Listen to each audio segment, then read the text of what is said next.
Hi, I'm John Rentoul, The Independent's chief political commentator, and The Independent asked you for your questions about the recent Conservative and Labour Party conferences. Here's what you asked.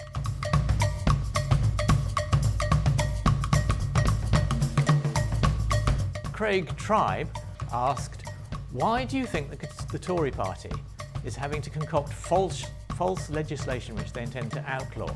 I refer to meat taxes and the 7-bin rule. Well, that's a very good question. I think those questions, obviously the Labour Party is not proposing a meat tax or 7 recycling bins, but they are symbolic of an attitude, and I think the Conservative Party is trying to paint Labour as eco-zealots, as Rishi Sunak calls them, trying to scare voters into thinking that a Labour government, although it doesn't actually have those proposals, it does have an instinct to introduce costly climate change policies that the voters don't agree with. Now, you could say it's an underhand tactic and the Labour Party make a huge fuss about it and say we're not proposing any such thing, but I think that still gets the message across.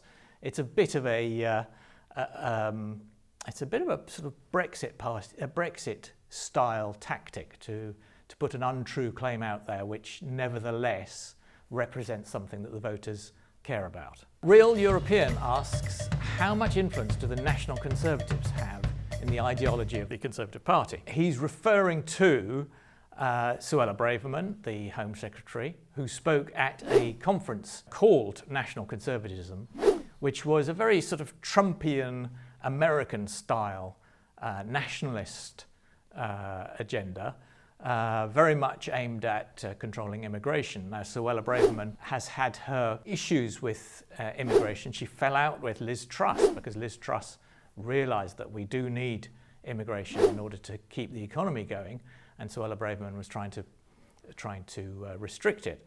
So that argument continues in the Conservative Party, but I'm not sure that Suella Braverman's thinking has that much purchase. I think what you might call nationalist conservatism is only a minority among the party membership. It was interesting that Liz Truss won, but she won on a platform of tax cuts rather than anti-immigration. So I'm not sure that the Conservative Party is actually going to go wholeheartedly in that direction. Geza asks, why are the Tories not talking about housing? We're the worst country in the modern world when it comes to finding an affordable home. Now, that is a very good question. It was noticed that Rishi Sunak's conference speech didn't mention housing, except in passing he talked about how the new Euston end of the high-speed 2 line would be financed by property developers and possibly including some housing, but presumably he's talking there about luxury flats. That's not the issue. And Kier Starmer, on the other hand, was praised to the skies for his proposals to build more houses, to set a target, which is actually the same as the Conservative Party target, but Kier Starmer says he means it. I'm a bit sceptical about that, but it certainly went down extremely well in the hall, and I think it'll go down well with the voters. Apache asks, will the Labour Party abolish leasehold? Now, that's a technical question. Michael Gove was very serious about trying to abolish leasehold, which produces all sorts of injustices and problems, but it is an incredibly complex legal minefield, and in the end the Conservative government gave up. I suspect a Labour government would not want to get bogged down in that kind of difficulty.